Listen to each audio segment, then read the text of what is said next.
I'm not gonna lie to you, it's hard to be surprised by how absurdly evil the US operates if you have like a real functioning knowledge of chattel slavery. And this is not a dig, like people are actively barred from better education and the totality of the horrors of chattel slavery because it allows them to like obfuscate how uniquely evil it was. This is one of the reasons why white separatists and Christian nationalists and conservatives love to bring up like, oh, there was already a slave trade, Africans were selling Africans, Arabs were selling Africans. Like, yes, there was an Arabic slave trade, there was an African slave trade, but they were not the same as the US's. Slavery still exists in America. The 13th Amendment to the U.S. Constitution abolished slavery. Except, that's the wrong language to use. The 13th Amendment to the U.S. Constitution actually abolished chattel slavery while hiding sustained slavery behind the walls of prisons.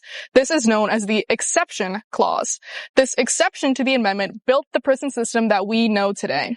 Arrest them, convict them, work them. Greetings everyone once again. Welcome back to my YouTube channel. And in today's episode, I will be talking about the chattel slavery system in the United States and how it was uniquely dehumanizing to the black enslaved individuals and how it was used to shape the economy, legal structure, and the social fabric of the United States. Kindly watch the rest of this episode to the end while I come with my commentaries at the end of it. And don't forget to hit the like, subscribe, and the share button. I'm not gonna lie to you, it's hard to be surprised by how absurdly evil the US operates if you have like a real functioning knowledge of chattel slavery. And this is not a dig, like people are actively barred from better education and the totality of the horrors of chattel slavery because it allows them to like obfuscate how uniquely evil it was. This is one of the reasons why white separatists and Christian nationalists and conservatives love to bring up like, oh, there was already a slave trade, Africans were selling Africans, Arabs were selling Africans. Like, yes, there was an Arabic slave trade, there was an African slave trade, but they were not the same as the US's. They know that, which is why they're nostalgic for the time. A lot of people don't realize one of the reasons why race relations in the US isn't muddied the way that it is in Europe or in other colonies that they had is because we had no pathway to personhood. That was a unique quality of American slavery. Every other place had a path to citizenship or personhood. You can buy your way into freedom. You could breed your way into freedom. That's how we get like the mulatto. This was big in Spanish and Portuguese colonies. If you bred out enough African, you would be freed. If you married out, like in Brazil or in Portuguese colonies, you would be freed. No such thing existed here. It was the one drop rule. That matters. It's one of the reasons why historically, I don't see why we use like BIPOC language because it's not about everybody else. And this isn't like in a good way, but it's the reality. Like the US is very much still reconciling with a black-white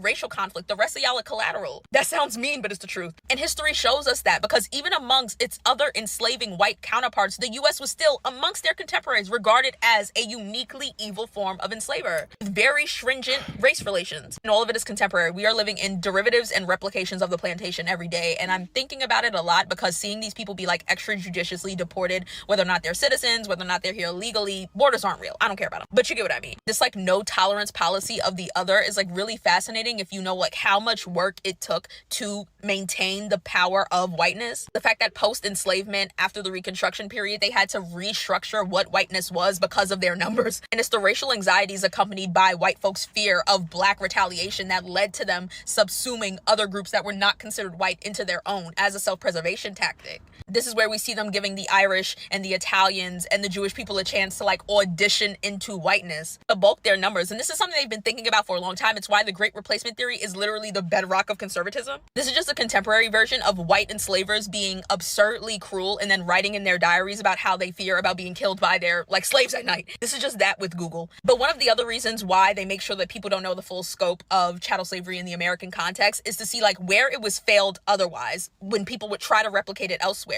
After the Civil War, tens of thousands of white enslavers took their plantations, uprooted them, and placed them in Brazil because, not so fun fact, I guess, Brazil was the last in the West to abolish slavery. They didn't get rid of it until 1888. They were also the colony with the most enslaved Africans total. This is why the largest black population outside of the continent of Africa is Brazil. When these white enslavers got there, again, fleeing, having to get rid of their plantations, they wrote endlessly about how homesick they were, not just because of things like the climate and the fact that they weren't allowed to fully replicate the same plantations. Like, for instance, a lot of them wanted to grow cotton. You can't do that in a subtropical climate like Brazil. But explicitly, their biggest gripe with Brazil was with its race relations because they had a freed black population. Because Brazil, a Portuguese colony, was one where you could breed out blackness, you could buy out of enslavement. There was a path to citizenship. They were considered people there, and that was something white enslavers physically couldn't conceive of. It's quite literally what led to tens of thousands of them coming back to the States. A few successfully settled there. That's why you get the town of Americana in Brazil. That's how you get this like ethnic group considered the Confederados, which are the descendants of these previously enslavers who then started to mix with the local,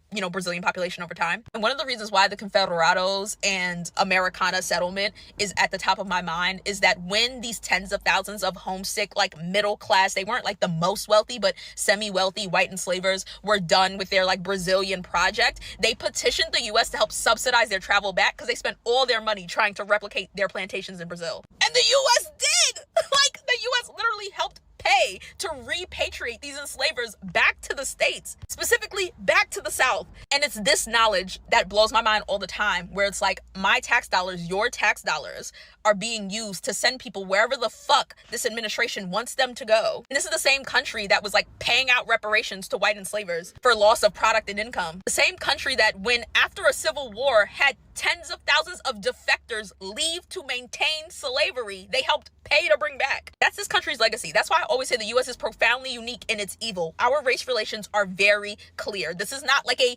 brown, black, like melting pot struggle. This is all about reminding Black people our ultimate place, which is as being a proprietary force for white America. Everyone else is essentially just collateral. You have to get everyone else out because they are amongst us. But also, if there are less of the brown, less groups in between us, it'll be much easier to legislate and navigate a white-black racial caste system, which is why they are deeply nostalgic for the American past, because uniquely speaking, within the context of transatlantic slavery, we were the ones with the harshest, most violent race politic. And that's what they are seeking again. Race relations is the very reason why our left politics is considered the right in Europe. This country is soulless for a reason. And this isn't to say that Europe didn't have its problems. Again, they are the reason we had these colonies. They're a reason that many people speak Spanish, that a quarter of the world is Francophone, why folks who should have never heard about a pope have Catholic names. But ultimately, this is just the pot of racial violence and terror boiling over finally post-Civil War, because it's not enough that they didn't like punish the South. They were like actively rewarding them, giving them positions of power and telling them to just replicate what they needed quietly. And that's what happened. And we're living in the after of that.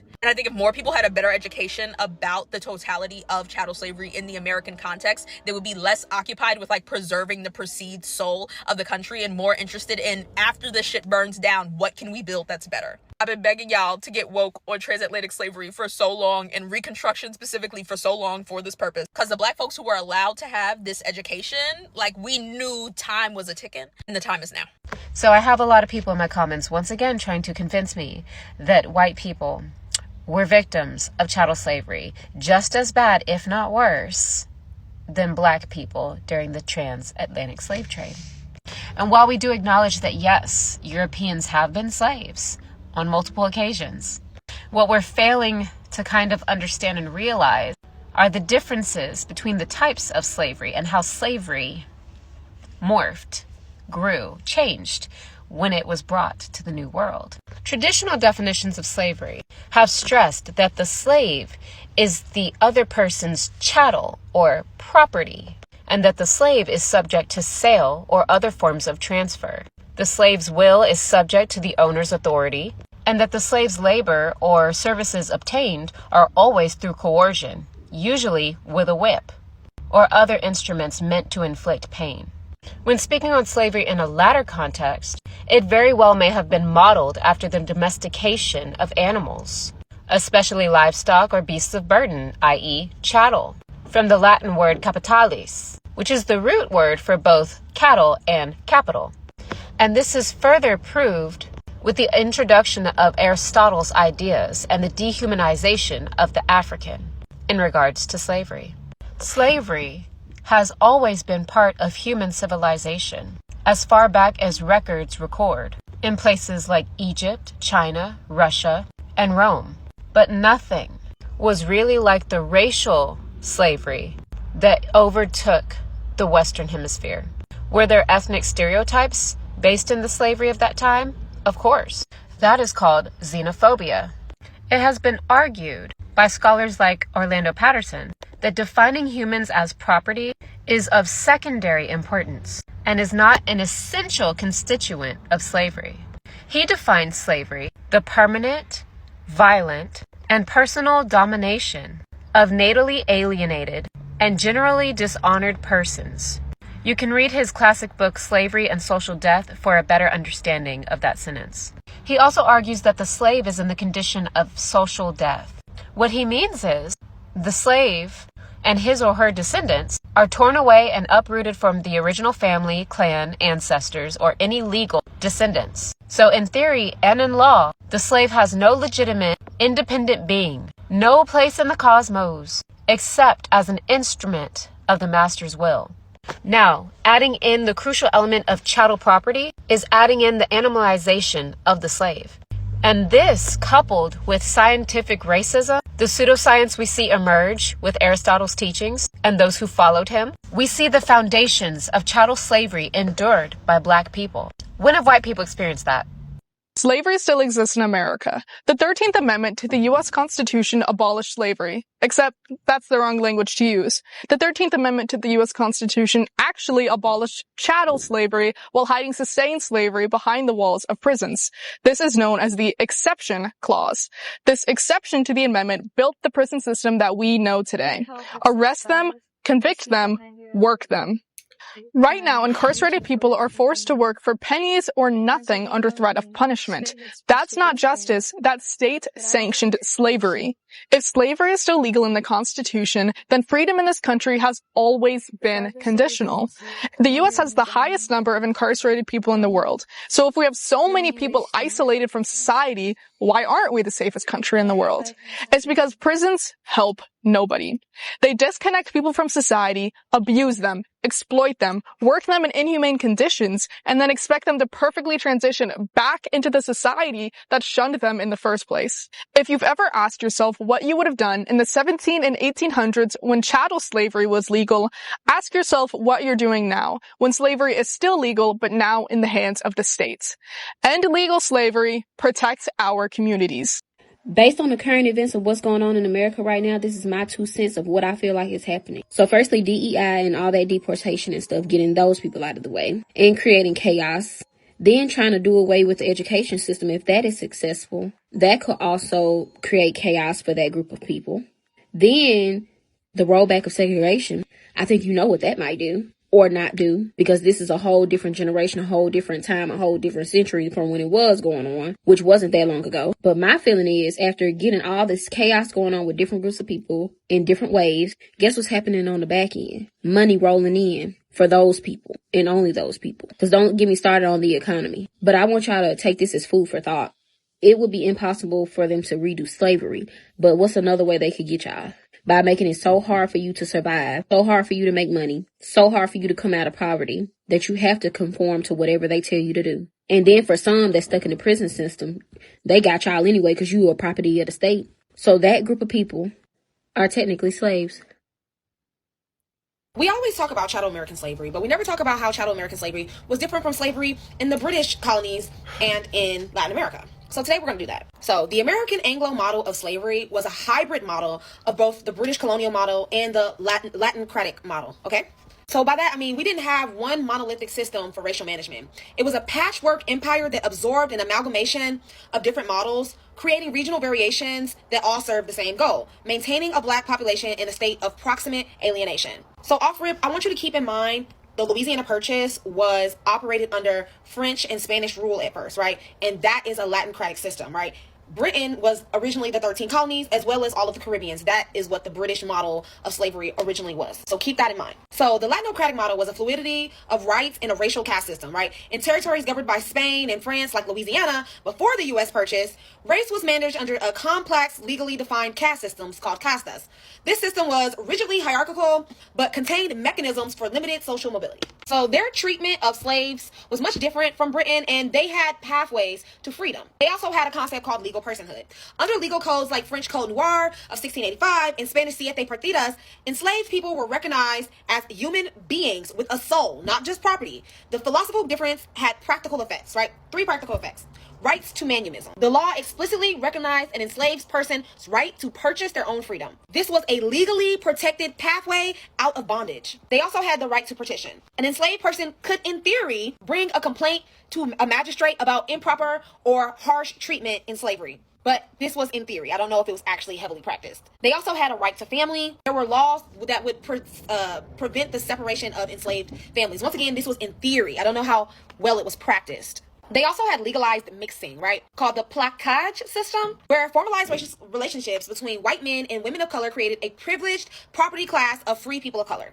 This system actively created a large privileged class of free people of color, the gens de couleur libre, right? Many were mixed race, owned property, and were educated. Status was based off a spectrum of categories. Sakatra, 7/8 black, Grife, 3/4 black, Marabo, 5/8 black, Molutre, 1/2 black, which is mulatto, Quatron, 1/4 black, and Sang Malay, 1/8 black. These terms are in French, by the way. Brief side note, if you don't understand, Louisiana was managed by French first and then sold to the Spanish, but they're both Latin systems, if that is confusing to anyone. So status was determined by these blood quantums, wealth, and cultural education. So if you had any good mixture of these, you probably had a higher status. A wealthy, educated, light-skinned quadroon could occupy higher social stratum than a poor white person, right? This created a complex social hierarchy with a buffer zone between white elite and the enslaved masses. The British plantation model was much more rigid, okay? In the 13 colonies, a radically different social system developed, focused on absolute social control through dehumanization. The British colonies had the chattel principle. Enslaved people were legally defined as lifelong inheritable property. Chattel. They had no legal personality, no rights. They had no rights to marry, no rights to their family, no right to self-purchase, and no standing in court to testify against a white person. There was even restricted manumism. Laws made it increasingly difficult for an enslaved person to buy their way out of freedom. The goal was to prevent a large free black population, which was seen as a threat to the system. This strict, rigid binary system relied on a visible divide between black and white. There were anti-miscegenation laws passed early and harshly to prevent racial mixing and maintain a clear line between black and white. The goal was purity and clarity, a world divided clearly between masters and slaves, with no ambiguous middle group to complicate the ideology of white supremacy.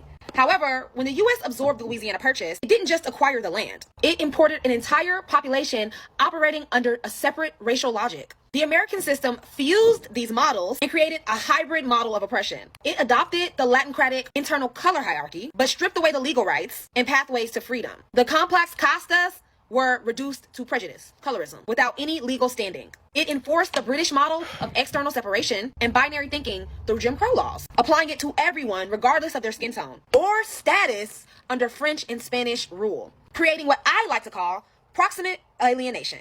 The proximate part, where the entire system operated inside the nation's borders. Unlike British colonies, there were no slaves in mass on Britain's soil. And the alienation part, despite proximity, black people were denied all legal rights, social or human. They were inside the machine, but outside its humanity. So that's why I say that America operates under a hybrid system of slavery, creating what we now know to be chattel slavery. This is a very important denotation, and I haven't gotten into it yet, but in the next segment of this, series, we're going to talk about Creole people, Plessy versus Ferguson, and Dred Scott, because this is an essential part of that understanding. Those laws or court cases would have never came into practice had we not absorbed the Louisiana Purchase, along with the ideology that a lot of the people of color were starting to develop because of the legal rights that enslaved people had in those colonies. They forced enslaved babies to eat gruel or porridge when they were only 3 or 4 months old, weaning them off their mother's milk. Enslaved children's diet was so poor, they were suffering from night blindness, abdominal swelling, swollen muscles, bowed legs, skin lesions, and convolution. By the time enslaved children were 2 or 3, they were working out in them fields or doing domestic chores. And if they failed to get the worms off of tobacco or cotton plants, they were forced to eat them. This video is a continuation of the previous video that I posted talking about the beyond brutal realities of slavery and how that impacted my book, The Eyes from Above. It's gonna get a whole lot worse. Enslaved Africans worked so hard, their muscles detached from their bones and took chunks of bone with it. I remember watching a PBS documentary about the Haitian Revolution on how enslaved Africans that would arrived in Haiti, which was then known as Saint Domingue, would not last more than 3 years. They would be working on sugar plantations where they would get cuts that they did not recognize, but when they sweat, it got in it and it burnt. Not to mention the fact that they had mosquitoes biting them all the way around. And if you refused to work, you got shot. Or they beat you, stripped you naked, hung you, and left you to die. I use these brutal and harsh conditions and apply them in the modern sense in my book, The Eyes from Above, by making the main character have to work in brutal environments, in a brutal world that's hostile to his very existence, his humanity, his aspirations, and only sees him as nothing more than property, dollars and cents, spreadsheet, and a cog in the machine. On top of that, you're the son of house Negroes who are determined to keep their position. Because how poor enslaved people's diets were, it makes sense why house Negroes were so guarded about their position. Enslaved people constantly talked about in their narratives about the food that they ate, the lack of it, or what they couldn't eat. Enslaved children constantly had to beg, go out and hunt or gather, and fear that they were going to be brutally punished if they ate forbidden food. So with all that, of course, he's going to not only have to deal with the hostility from the world, but he has to deal with parents that don't want to rock the boat, that are comfortable with the status quo, and do not want any sense of rebellion, any sense that there could be a potential resistance. Does he break free? Will only the people watching from above? No. So you will have to read this assigned copy, Jabari Land Books, to find out. Let's cut the shit. Slavery in America wasn't just about forced labor. It was about forced birth. America didn't just work enslaved people to death. It bred them. And not like people, like livestock. If the transatlantic slave trade was a kidnapping, breeding plantations were the farm. And I said what I said. After the transatlantic slave trade was banned in 1808, the U.S. had a problem. They still wanted the free labor, but they had no more legal supply. Their solution? Turn black wombs into factories. Breeding plantations, and yes, they were called that, were designed specifically to reproduce more enslaved people. The goal wasn't to grow food, it wasn't to pick cotton. It was to force women to give birth to more product. Because that's what we were. Products. Black women weren't seen as mothers. They were uteruses with a resale value. Their fertility, that was the commodity. And their babies, assets on a ledger. Let's be real. This was organized. Some enslavers forced women to have 10, 12, 15 children. Not out of love, but out of cold-blooded capitalism. Some kept track of their pregnancies like breeding dogs. Black girls, as young as 13, were to kickstart their production. If they couldn't reproduce, they were often whipped, sold, or killed. And don't you dare forget about the men. Black men were used as studs. That's literally the word they used. They were, too, forced to mate with women chosen by their enslaver, sometimes their own family, sometimes multiple women in a row. Consent was a fantasy, trauma was the norm, and the goal was always profit. Virginia, Maryland, and parts of North Carolina became baby farms for the Deep South. And once those babies hit a certain age, they were sold down the river, often with chains still attached to their mother's arms. This is the legacy that birthed America's wealth. Families like the Talos, the Ball family, and others made millions off of children born from these violent systems. Wall Street was built to insure and trade these bodies. And if you're wondering why Black women still aren't believed about our pain, why we're 3 times more likely to die in childbirth, this is the root. Doctors experimented on those same women without anesthesia. Gynecology was literally founded on the abuse of Black wombs. So no, slavery wasn't just labor. It was a full-blown human breeding industry. And if that makes you uncomfortable, it should, because America wasn't built by accident. It was built with intentional, systemic, with generational torture passed off as policy. And the fact that you can visit some of these plantations today and see wedding venues instead of crime scenes, that tells you everything about what this country values. Not justice, not truth, just comfort for white folks. But we're not going to be quiet about it. We're not going to soften the language anymore.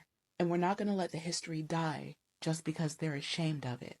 This happened, and now they're going to hear about it every damn time we speak.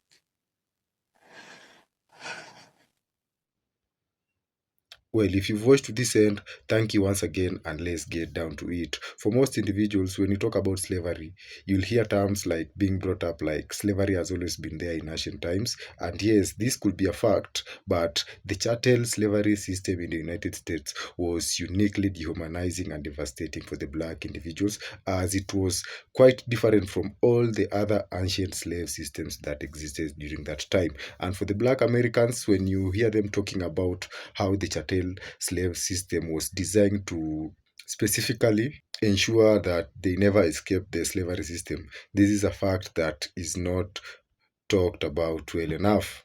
Well, if you've watched the rest of this video, you've seen how different internet personalities have explained this chattel slavery system and how unique it is. And in this episode, I'm just going to add some little bit of information that I've gotten about the chattel slavery system and how it is still actively affecting black Americans to this date. Well, for beginners, we need to understand the origin of the term chattel slavery system. Chattel is derived from the same word as cattle. And as we all understand, cattle is usually viewed as a livestock property to most individuals. They are owned by their owners. And these cattle are not allowed to talk back or make any of their personal decisions. They are controlled and they can be sold at any time or moment. Well, you get the full gist of it. Now, going back to the chattel system, slavery system, which was derived from the word cattle, you understand that the chattel slavery system worked in the same way as a farmer owns cattle in his farm. And unlike the ancient slavery system where freedom was guaranteed at the end of it, you get to see that for most slaves, these individuals were taken into slavery, that is during wars or during times of debt, and freedom was guaranteed at the end of it, that is either through birth of their descendants or after the whole debt was repaid. And even during war times, these prisoners of war were finally released to go back and interact with their people after peace was found or after a common ground was found between these two warring community. However, for the chattel slavery system, the slave owner had complete ownership of these slave individuals. And as you get to understand, after the end of the Civil War, that is in 1865, slavery was officially abolished in the United States. However, this only addressed the legal issue about owning people like properties, and it didn't address other deeper underlying issues like the systemic structures that were initially designed to be against these former enslaved individuals.